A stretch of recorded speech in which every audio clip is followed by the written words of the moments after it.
Hi, good morning, everyone. Everyone here deserves an award for getting up so early. It was early for me. Really want to welcome you to this session. And it's designed to focus on that all-important relationship between U.S. suppliers and international race teams and international distributors and buyers and builders. And really, the session this morning, we've got a great group of panelists, and they're here to help start off the conversation, and we'll kind of dissect what makes that great relationship. And then we're really hoping for some great comments, questions from the audience. And for those who know me, I'm not shy about calling on people if it's too quiet. I see my friend from Peru just arrived. He's one that's also at risk of being called on. So I'd like to start by introducing our panel. And we'll start with, to my left, we have Steve Whipple right here. He started in the industry 40 years ago. And his first job was, I think you were 17, at Garden Grove Racing in California. And you were there about 22 years, and then came to Edelbrock. And he's the company's vice president of sales and marketing. And I've had the great pleasure of traveling with Steve overseas. And he's a true car guy. He and his son, Michael, have restored a 67 Chevelle, and they have fun, you and your wife, Lisa, taking the vehicle around to car shows. So it's really nice to live your dream, to be able to work in our industry, and Steve really epitomizes that. And next to Steve, and I wanted to mention that it turns out that all four of our panelists not only are in the industry, but very typical real vehicle enthusiasts, many are racers, and they're all very, very active in SEMA. So it's lots of volunteer effort. I don't think you get a penny from SEMA. So it's a lot of effort, and Steve is on the SEMA board of directors. Our next panelist is James Lawrence, also a member of the SEMA board of directors. He also has a long number of years of experience in the industry. He's a racer. He has been involved in owning a engine building company. He is currently the president and CEO of Power Auto Media, so he brings that aspect to it. And he also started very young, when he was about 16, helped restore a 65 Mustang, and really is a car collector, drag racer, and you've done circle, dirt, basically everything. All kinds of racing. Everything. And you're in one piece. Yeah, still. So thank you, and thank you for also giving back to the industry. And next to James is Sean Crawford, another person that I've had great pleasure of knowing over the years, and he's traveled on overseas trips that SEMA puts on, and he is the vice president of marketing and development at Race Winning Brands. So he's responsible for all of the marketing in general, but also overseeing the international business development. And so again, very relevant to what we're doing. And he is the chair-elect of the Motorsports Parts Manufacturers Council. And in fact, yesterday they put on a great panel on where the industry is going. And you had one of your, someone from your company speak. There were a number of great experts there. Someone from Edelbrock was on the panel. And so the last, right at the very end, is Bob Scheid, and I don't even know how many years we've been friends. I've known Bob a long time. He has an interesting start in his career. He was running five-star restaurants. He started in the restaurant business and then decided to move over to his true love of cars. And he was at Nationwide Auto for many years, and then they changed to Western Auto, Advanced Auto, but many years. And then became co-owner of Fidanza. And I think that's when we first met each other. And was running the day-to-day operations there. And then launched his own company to help U.S. companies export, sell overseas, and did that for a number of years. And one of his clients was McLeod, and they convinced him to come over full-time. So Bob also travels with SEMA, and like all of the others, he volunteers a lot of his time, and what he does is pay it forward. He's had great success in exporting and is always very willing to help companies starting out. Just by way of background, SEMA organizes trips to the Middle East, and we've got some people here from the Middle East, including the head of the show there and a top buyer. And we do an event in Australia. We've got Australian friends here. We've done programs in China and Russia and elsewhere. And it's a way for any of the U.S. companies that are here to go and travel overseas and to do the kinds of things we're going to talk about today, which is growing that relationship. What this is all about, if I had to sum it up in a few words, is that you're trying to build these strategic relationships that are win-win for everyone. And we just have a short time today, but I was hoping it was a way to get us started. And let's start with Steve. And we're going to kind of talk about that strategic partnership, what does each party bring to the table?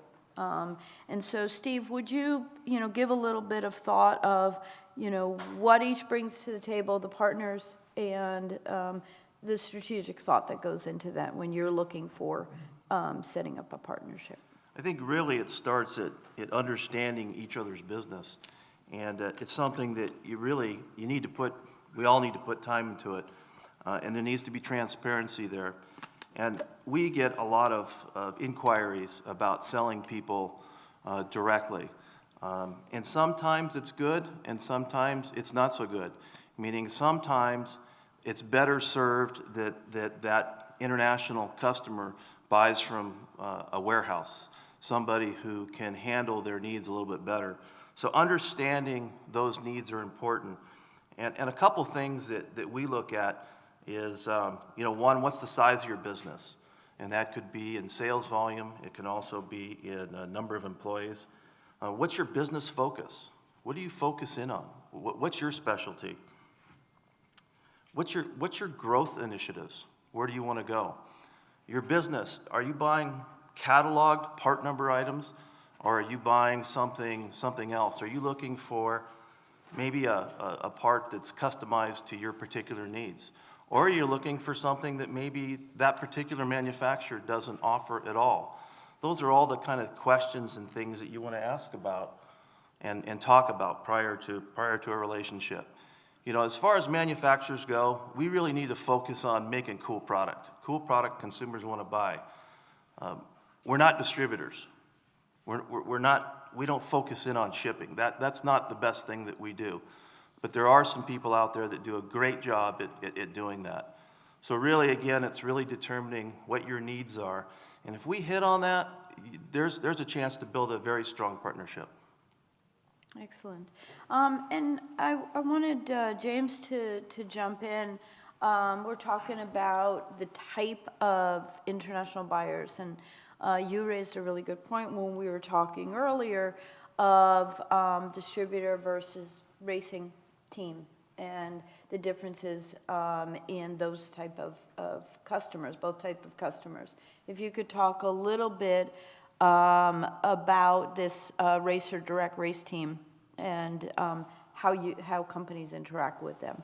Yeah, absolutely. I think Steve hit on it a little bit, which is trying to identify, number one, the type of parts that you're actually selling or the services you're selling. I think in the United States and, probably when you get to Australia or Canada, North America, the distribution chain is a lot better developed, you know, when you get international, you know, I spoke to a number of my clients. We've got a diverse array of clients, some international, a few in Brazil, specifically. And one of the things that was interesting was the type of clients you have. You know, obviously, if you're making a cylinder head that's mass produced, you know, there's a better distribution structure there. But if you are talking about, if you're selling race engines or, say, custom fuel injection systems, you know, there are, especially in the motorsports segment, you know, there are a lot of race teams internationally. There's racers where it's the, you know, whether it's a custom product or it's, let's say, even a chassis product or something like that, where there's kind of a consultative sale, you know, that purchasing process is completely different. And, you know, in some cases, like a manufacturer like Edelbrock, I think Steve said it elegantly, they're not necessarily in the business of distribution, but have a lot of international clients. If you're an engine builder, you know, your experience selling internationally is probably much less than a company like Edelbrock. And so a lot of the things, I have less experience kind of in the logistical side. Someone like Sean or Steve that has had, you know, in-depth experience, a lot of the issues that they're going to talk about today are kind of almost doubly important when you're dealing with an inexperienced buyer. And so, you know, one of the things that a few clients that I talked to were talking about, like the importance of securing funding. Like if you're dealing with a racer or a race team, you know, you have to be, I think, much more cautious in terms of how you approach the financial transaction, especially because you may be less experienced, or your accounting department might be much less experienced in handling an international customer. I'll give you two scenarios, one of whom, one of my clients had a long-standing relationship with an international buyer, had never met them, and we're selling engines to them, and we're very consistently receiving payments. But over the course of about a 2.5-year window, had kind of lost track a little bit of making sure that the accounting was completely clean. And one day, they were in arrears about $25,000, but the checks had been coming steadily in, and one day the check stopped and the phone stopped getting answered. And so it was about a $25,000 loss for my client, who's only a couple $1 million business. And all of the profit he made over the 2.5 years was gone and then some. And he learned a very valuable lesson. And talking to him last week, he just advised me to share that, you know, you have to be very cautious. You know, just the inertia of a relationship, you have very little recourse internationally, or a lot more difficult recourse. So, you know, I think kind of my overarching message when it comes to dealing, especially in motorsports, with more individuals, whether, like I said, like could be a race team or a racer, you know, you definitely have to take a little bit different approach. You know, I think without the support of distribution, to kind of Steve's point, you know, there can be a little bit more friction or pain points. And I'm actually interested, I actually wanted to pitch this over to Sean, because I know in Sean's business, you know, they deal with a lot of commodity product where there's more, you know, distribution, but also, you know, you work with a ton of race teams. So I thought maybe you'd be able to contribute to that area. Yeah, I mean, I think Steve touched on this a little bit, but from a distribution standpoint, there's some people that are more or less equipped to support a product line. You know, an engine builder, they don't have a marketing arm like a distribution house does, right? So I think that you got to look at that right out of the gate and understand what their business model is, and adjust your strategy or your commitment to that group accordingly. And if you would also, Sean, talk about, James did lay it out well in the sense of commodities versus the products that take engineering. If you could kind of talk about your experience, because you're a leader in the idea of working overseas with buyers on customizing products. So specifically about how you approach those groups? Yeah, and what kind of things have you done in the past, you know, your experience, because you are known as being a leader in that, and I wanted to make sure we also touched upon the engineering that you're doing, the work you're doing overseas. Yeah, so I mean, for those of you who don't know, our group owns several piston companies to begin with, and And we're in the fortunate position where application engineering is relatively simple. Our cost of entry to launch a new application is relatively low. It may not be as high as, say, Steve with a cylinder head with new castings and things like that. So we've been very responsive, but I think the process is exactly the same, where you meet with the local buyers and distributors and you ask a lot of questions. We just pursue voice of customer very quickly. So we find the specialists, we find a partner that can quickly tell us what applications are the most popular in their area, just like we do the same here domestically. We ask a lot of questions, and ideally we're looking for a partner that can come to us and be effectively an extension of our R&D team that can give us over the short list of everything we need to do, what the customers in their area is looking for, and then we basically co-design or develop those parts leveraging our engineering team. But I think that communication is the key component. In addition to, there's other resources that are available that we can do market research on the number of vehicles in operation, right? So SEMA has some VIO data available today that you can look up, how many vehicles are in operation in a certain area, particularly in the United States, but that information is available in other territories. That's an easy first step. If you're making bumpers for a truck, you're going to want to know how many trucks and which one's the most popular one. Yeah, it's no different. Yeah, we could help you with the data we have is sliced two ways. It's by key market and then also by key vehicle.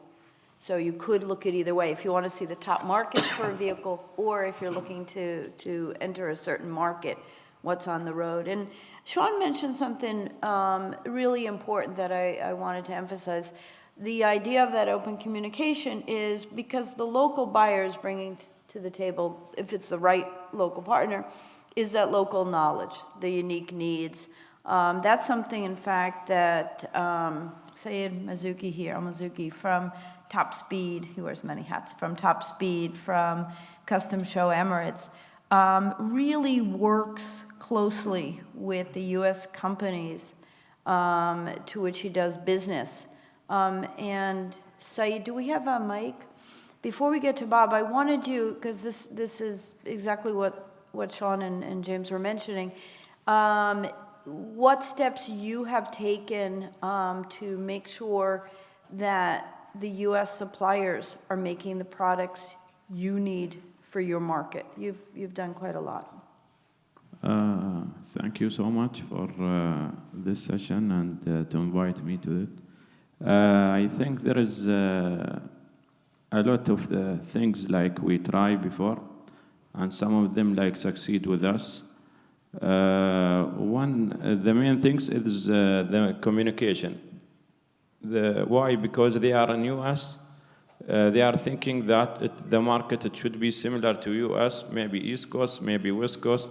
But in the end, like the difference there, the interest of the cars and modifications and those things, it is different always from like US to Europe to Japan, and even like in racing style, like Japanese always, whatever you will talk to them, they will talk about drifting.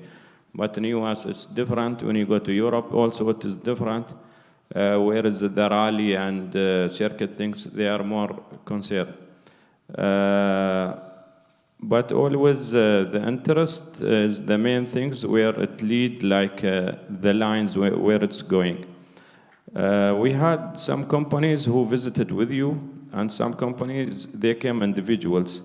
The most efficient way we see it when somebody like high technical knowledge, he come and sit with our like staff, and we arrange like similar what you are arranging now, but it is storm burning and asking why. First we started always like one company name mainly, always they are coming and talking about the full catalogs, what they are having and producing. Based on this, they start like our staff sometimes they don't have a knowledge about some products or how to use it, where it's used, why it is exists in US, some like old cars or engines. But day by day we see it, our sales and those things, even purchasing and the variety of the products, it's growing in this way with those companies who came overseas and sit with our staff, not only with the sales manager, with the sales purchasing, also it is with the with those kind of people. Understand, another thing is sharing the marketing. We try with Lucas, always they share with us, example, they help us in marketing. They give us free products, give it to your customer, give it to the race, your race teams that having in the country, but of course they put their logos, those things, which it help us also to grow their sales. Within 3 years, we reached the target of what we was planning. Example, we was planning 4 containers per year. Now we think that in 2019 we will cross it to 6 to 7 containers with the Lucas Oil products.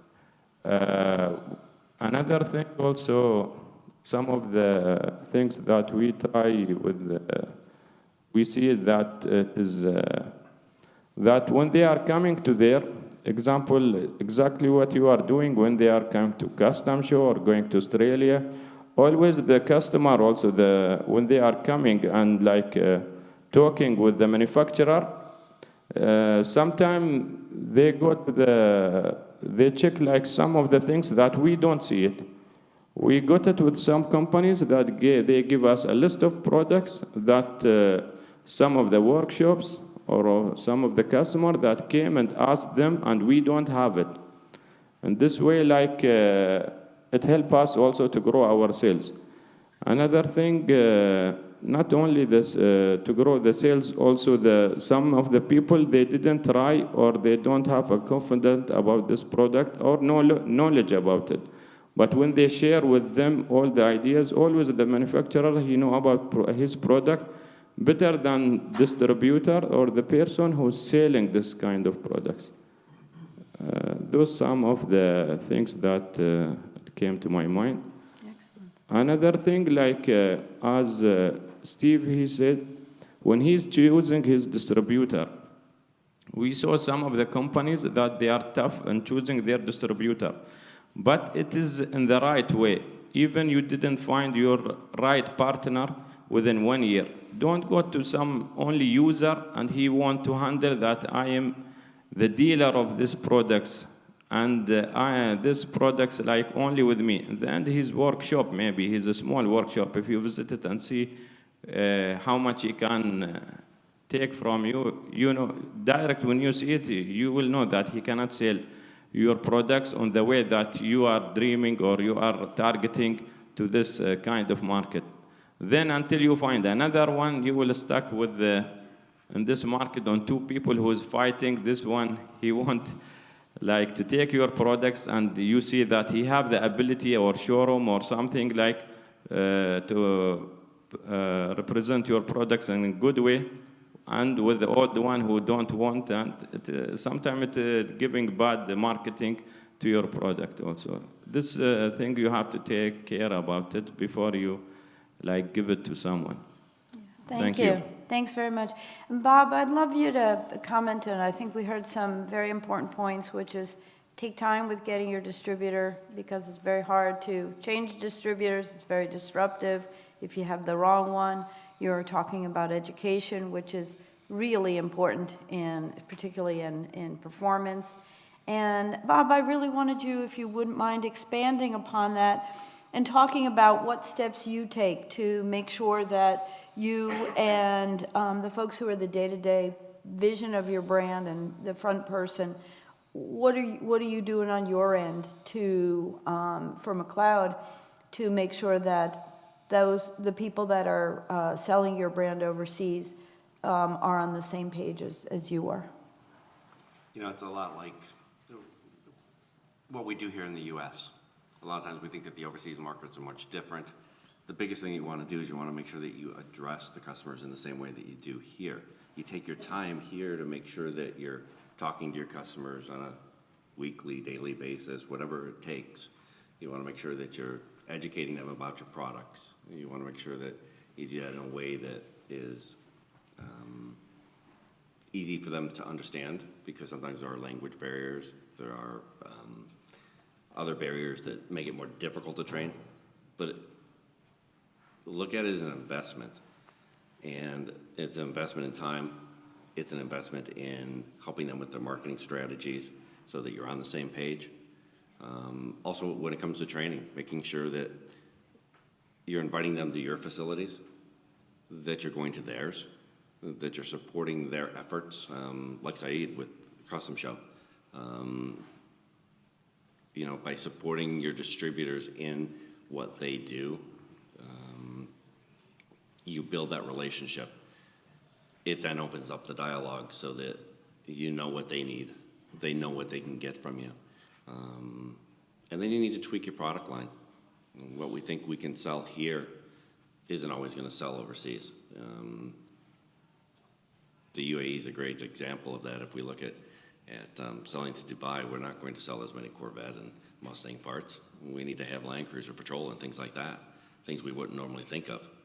But then we also need to look at that area and know that if we're going to Kuwait, it's much different because the environment's much different.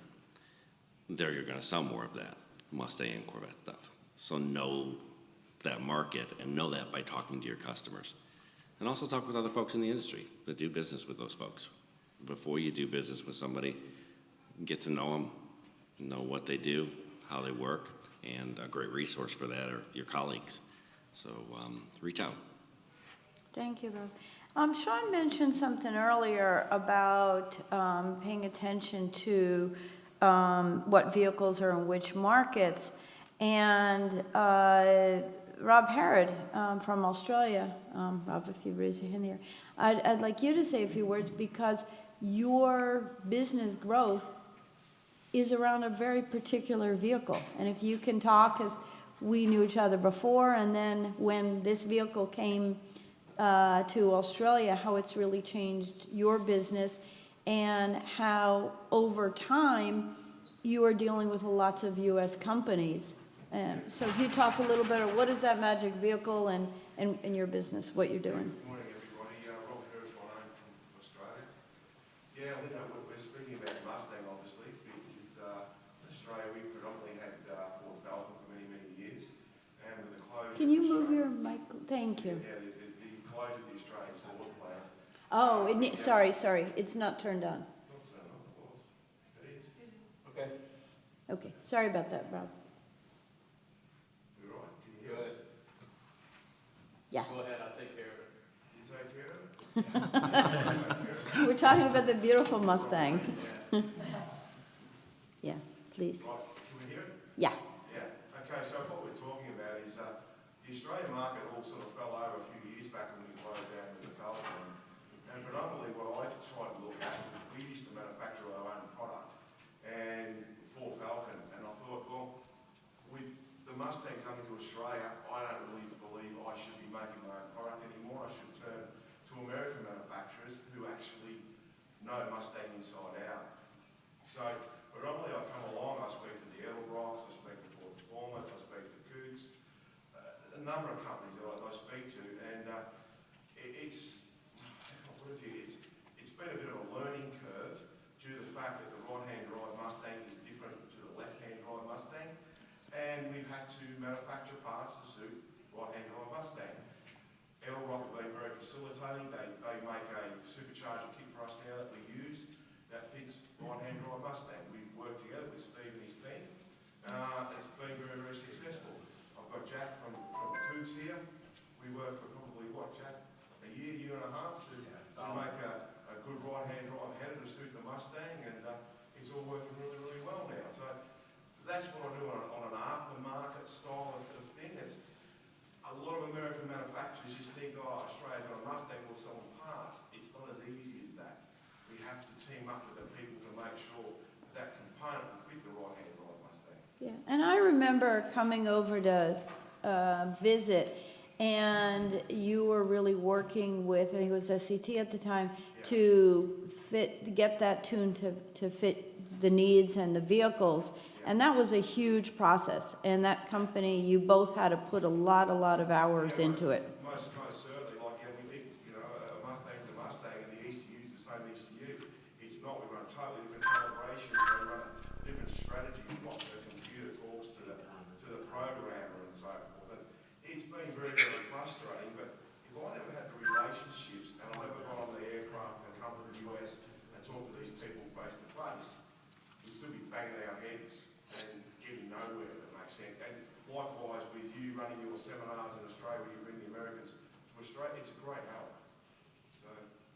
Thank you. Thanks, Rob. Any comments up here? We can, also, Grant, I'm just surprising Grant, he did not call him. But you're working with the large engines, the products that you're doing in your business. He's from New Zealand, right here in the, nope, back. Yeah, he'll raise it. What brings you all the way here to PRI, and what are you? Oh, no, thank you, Linda. My name's Grant Sylvester. We've got Sylvester V8 Performance in New Zealand there. We've been dealing in the V8 industry for probably 48 odd years there, family business. And no, we've been very happy with everybody over that period of time. A few comings and goings on different brands. But no, we can't speak more highly of the service and that we're getting at the moment, which is very good. And I see the team from Motorstate there, they look after us and do a great job. So no, it's been very good. We've got some new brands that are coming on this year. And yeah, to be part of the whole program in PRI, it's very good. We're very pleased with it.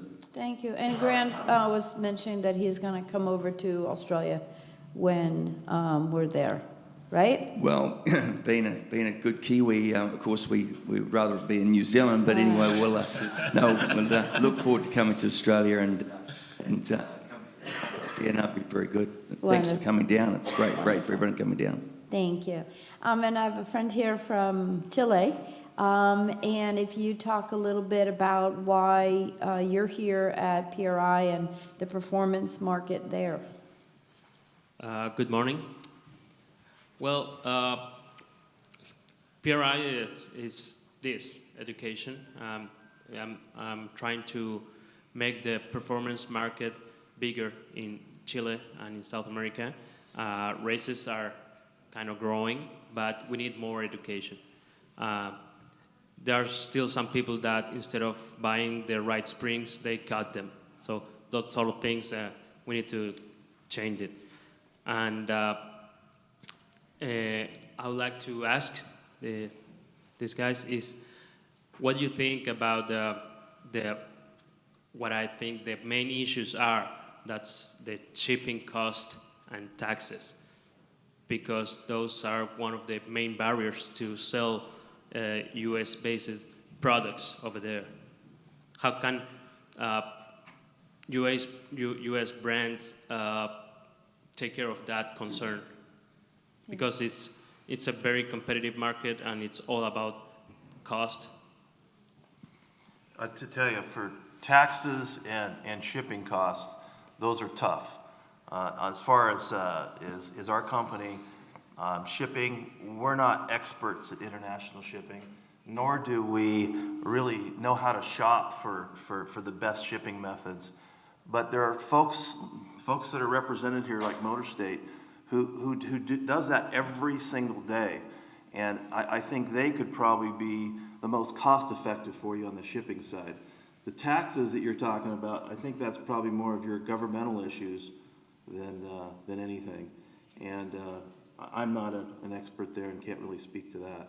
Yeah. And what I'd add, and I'd like to hear from Sean, is that I know that with Saeed and with a number of the other distributors around the world, they're handling all of that.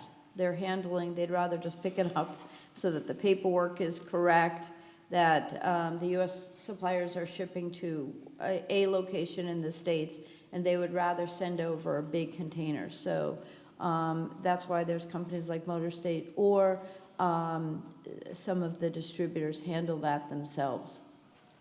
How do you handle it, Sean? Yeah, I mean, I think we do a little bit of both, but I'd agree with what Steve said. We're not really well equipped to handle a lot of small international shipments. I think shipping consolidation is probably something you're already doing, because most people aren't working with a single brand out of the US, they're working with dozens of brands in the US. So if you're not already consolidating your shipments to one place in the United States and sending that all over at once, that's definitely an opportunity.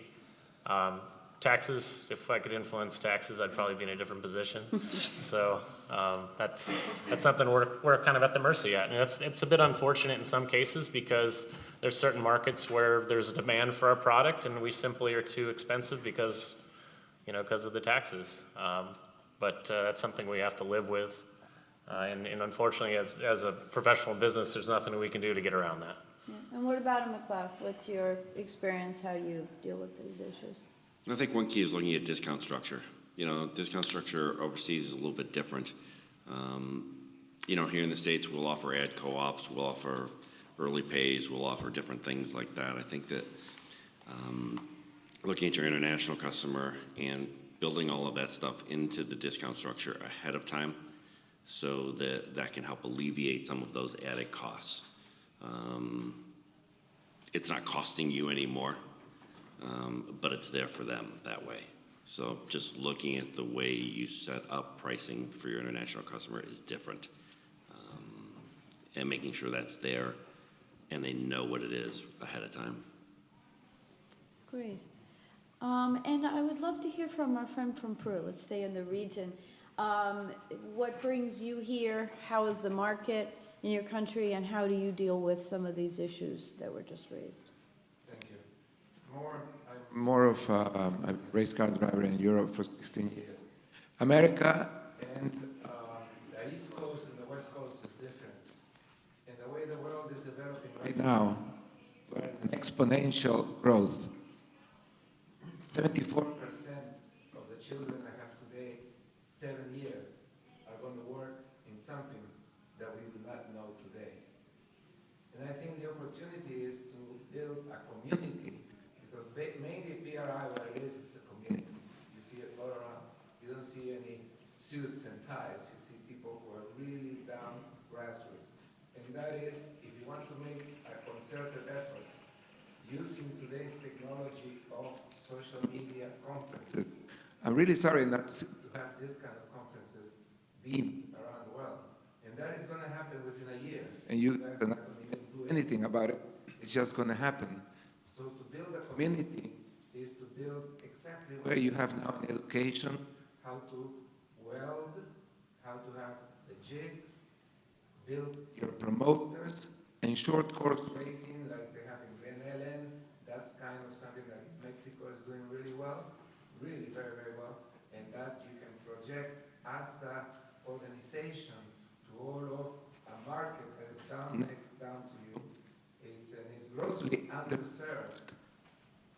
If you want about shipping, Amazon and DHL today, they ship anything you want. So I think I will do a concerted effort, looking into the future, which is right now, 3 to 5 years, I would do a concerted effort in doing American-style racing, which is all welding, tubular, jigs, education, engines, and they will come to you because it's right down next door. That's what I will do. And based on that, I will build a community in social media with seminars, with interactions, with working the market and developing the market into what it is, what you sell. That's what I think. Great, thank you very much, Jorge.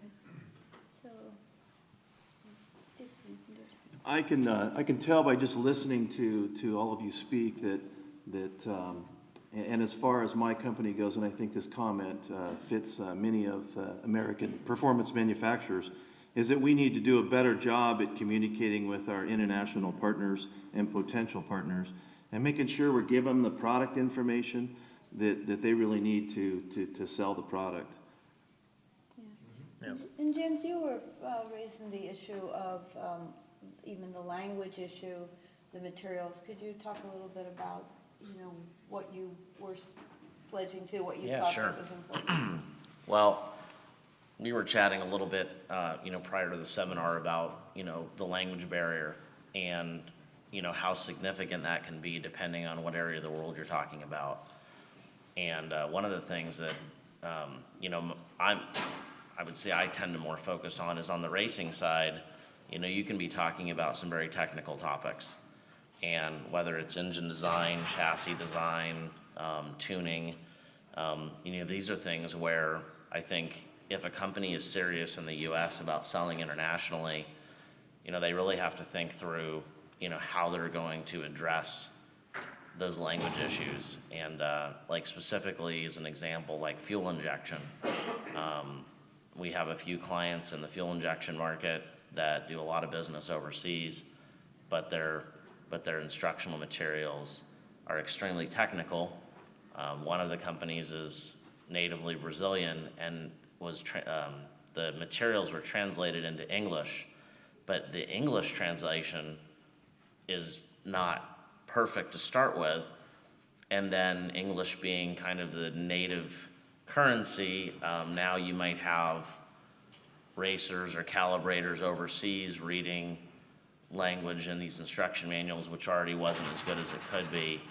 And I know I tune my own race car, have for years, and unfortunately now, with some of these fuel injection systems, one setting wrong, or one thing that you set up wrong when you set the engine up is the difference between the engine running properly or maybe, having an engine failure.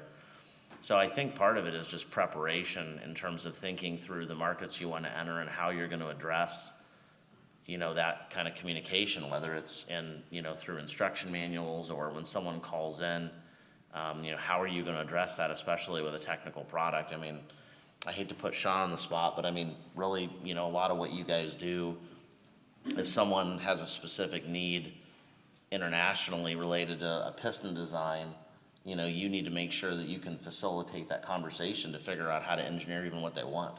Yeah. Yeah, and actually James touched on something. I wanted to step back a second about, sharing some of the lists, the checklists that we go down when we're evaluating distributors and just being completely honest. And I think most people in this room are either a manufacturer trying to figure out how do I better work with international distributors, or a distributor internationally trying to figure out how do I gain access to brands in the United States or work with more brands in the United States. So going down a list here, I mean, I think at the high level, it's all about value. I think that as a manufacturer, our goal is to make sure that we have a presence and can reach every customer in that area. And sometimes that means that a few people can address that, or a few distributors. Sometimes that means you need 100 distributors, right? So for us, we're just looking at that you have to think about it in that mindset of our ultimate goal isn't to take every order we can. Our ultimate goal is not to, only sell to a part of the market. We want to be able to make sure that our product is represented across all segments of that local market. So I go down a list of things like asking questions like, are you a good fit for our brand? And there's a lot of criteria that falls underneath that. Right out of the gate for our group is technical. If you're selling headlights, engine parts are probably not a big thing for you. Body panels or something, engine parts are probably a good fit for you. But just at a high level, can they support the brand? What product lines do they focus on? One really, really important one is who's their customer base and what do they do?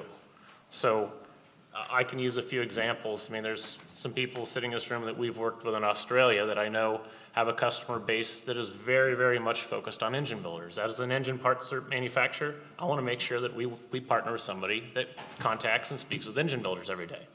If their customers are not engine builders, well, probably not a good fit for us, right? Because they're going to need to speak the language on the technical side. So if someone came to us and had a big, large order and they don't add that value, that relationship they have in the domestic market, they're probably not going to make it through the first cut. Another one is what's the motivation for them wanting to take on the product line? And this is really important because everybody's in business to compete. In some cases, they just want to take the product line on because their number one competitor has the product line. But what are they going to do with it when they get it? Are they going to invest in the marketing? Are they invest in the sales? Are they going to do conferences or bring you out to go meet with their customers to help further develop your market share in that local market? If the answer is yes, then they're going to be a great partner. If it's no, we're going to take on the line and maybe give you one big order and see how it goes, that's not value. They're not adding value to the relationship in the area. And that falls in line too with my next point is how much emphasis are they going to put on the brand once they have it? So do they have a sales and marketing plan? I mean, we have a sales and marketing plan for every single thing we do in the United States. We tie that very closely together with every distributor in the United States. They should have the same thing, right? And that goes back to communication. How much inventory are you going to carry to support that plan? And then, of course, we talked about earlier, are we going to work together to develop new products to expand our market share in that local market? Excellent. Can I add one more, Sean? We're brands that have been here for a long time. And in our case, this is our 80th year in business. I know Bob has been around a long time, and Sean, the many companies he represents also. but we're looking for great ambassadors of our product. The brand is important, and for distributors out there, whether they're US based or not, if they're not good ambassadors of our product, we honestly, we don't really want them. Yeah, absolutely. Great. Any comments, or did you have anything you wanted to say? Yeah. Yeah. And if you could just introduce yourself so everyone knows who you are. Yes, I'm Ben. I'm from Asia Motorsport Development. I come from a different angle from most of you. I'm coming from the marketing angle. I'm based in Kuala Lumpur in Malaysia. I've been in Southeast Asia for 15 years. And we're pretty much the only business in Asia doing what we're doing, which is promoting, supporting, and helping develop Asian motorsport industry. And one thing I've been surprised about, but also very excited about, is the fact that 99% of the Americans I've been talking to here at this show don't realize that there is a strong motorsport industry in Asia. And when I say Asia, I'm talking about Singapore up to China, excluding Japan because they're their own universe. We cover over 25 race series in Asia, which includes Singapore, Malaysia, Thailand. Cambodia now has a circuit. Thailand has 4 circuits. China has half a dozen circuits. Hong Kong, Philippines, very strong. And a lot of the grassroots racing series, in particular Malaysia and Philippines, we're getting over 200 cars entered each weekend. And so one of the reasons why I set up this business, which is from my media platforms, Pit Talk Asia, is because the Asians aren't open to the products and services overseas, and it's the same as America. The Americans who aren't, they don't know much about Asian motorsport. So there's huge opportunities for American products and brands in Asia, and especially since a lot of the Asian currencies are extremely weak, in particular the Malaysian ringgit, and Malaysia is kind of the headquarters for Asian motorsport. Most of the promoters are based there, and most of the teams are based there. So what I'm excited about at this event is to promote Asian motorsport industry and educate the Americans on all the racing series and opportunities there, because the American dollar is buying so much more Asian currency that American products and brands can get 10 times bang for their buck for the same amount of investment that they do here. So that's my angle, is to promote Asian motorsport and the opportunities. I want to take some brands and products and market them to the American motorsport industry. Thanks. So any other questions, comments? Yes.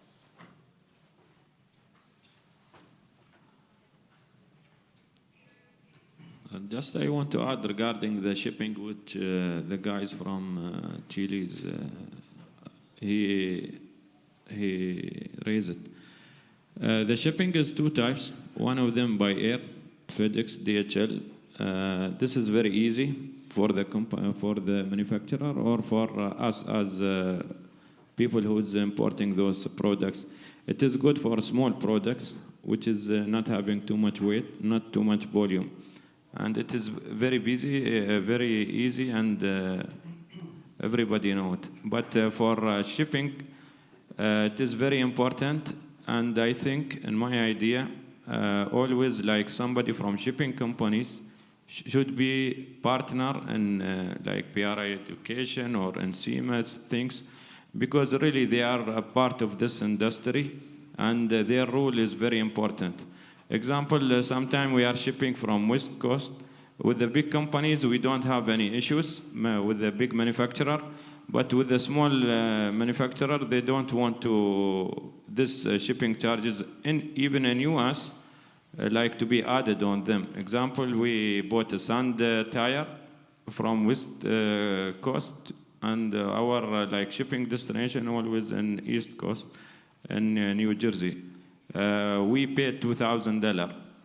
After we paid, we realized if we ship it direct in container, even half container from there, it was like cheaper to us. So one of the idea that always the shipping companies should be involved even in SEMA like international tour. Thank you. I think one thing to do with shipping too that's very, very important is when you look for a partner, and I think Sean mentioned this a little bit, is to look for somebody that's not afraid to stock your product. If they're not afraid, if they don't have inventory, they're always going to be using air freight. Air freight is so much more expensive. That gets passed on to the end user, which makes your product so much more expensive to use. If they've got it on the shelf and instead they're ordering for inventory for when they run out of what they've got now, then they're able to use ocean. That product's going to be much less expensive to the end user. So make sure that that's a partner that's willing to have inventory on the shelf. Yeah, and adding to what Bob's saying is, one strategy that I've seen, I mean, as a distributor, you know, there's a wide range of stocking strategies. Everything from I'm just gonna put A's and B's on the shelf and air freight in C's and D's to I'm gonna carry everything every time. And looking at the customers that internationally that stock a full line, you know, you're competing with your other distributors in the area. You will win a position if they know that you have a full line in stock. If they know that you're not relying on the manufacturer's inventory and air freighting in and you can deliver it every time in one day or the same day, you will win. So if you combine that value in addition to the added cost of air freighting in slower moving parts, it's a better strategy to just stock everything. It really is. May I? Yes, please. That's a very important point, the inventory. For example, in Latin America, maybe in other countries as well, performance market and racing industry are not this big as the US. So having a stock is very expensive. And for example, in Chile, there are 66 car brands. So you can stock anything for everyone. So having stock is really an issue. And I know brands wants you to have the stock, and also you can sell more if you have the thing just in time. But that's really an issue, and there is we need more communication because US-based brands needs to understand that issue to have the stock. Since the market is not that big from here, like here, you don't live by selling just one brand. So you have to be doing more brands, as I do. I represent 12 brands. Imagine having a stock of each brand for every car application. So that's a major thing we have to deal together. So that's very important that PRI and SEMA bring us together to discuss these sort of issues. Thank you. Anything else? We've got to end so that you can all go to the floor. Any last questions? Well, great. Otherwise, thank you so much. We have materials for those companies based in the U.S. on the upcoming trips to Australia and the Middle East. And you've got a wealth of knowledge up here, and I'm sure that they would be happy to talk with you and exchange business cards. So have a great rest of your show. Thank you. Thank you.